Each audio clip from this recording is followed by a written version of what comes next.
Friends, NY கிச்சனில் ஒரே மாவில் 3 விதமான பஜ்ஜி செய்யலாம் வாங்க. குடைமிளகாய் பஜ்ஜி, ஆப்பிள் பஜ்ஜி, வெங்காயம் பஜ்ஜி. பொருட்கள்லாம் ரெடியாக இருக்குது.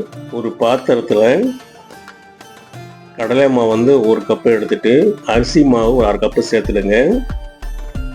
ஜீரகம் 1 டீஸ்பூன், ஓமம் வந்து ஒரு 1/2 டீஸ்பூன், பெருங்காயத்தூள் வந்து ஒரு 1/2 டீஸ்பூன் சேர்த்துருங்க.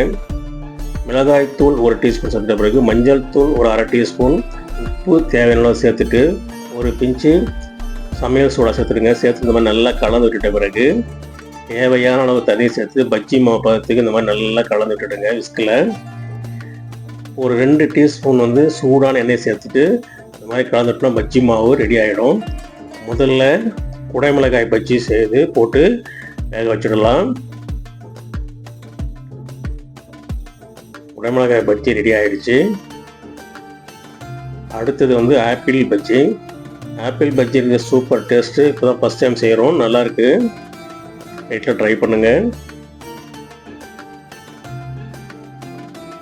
இப்போ கடைசியாக வந்து ஆனியன் பஜ்ஜி.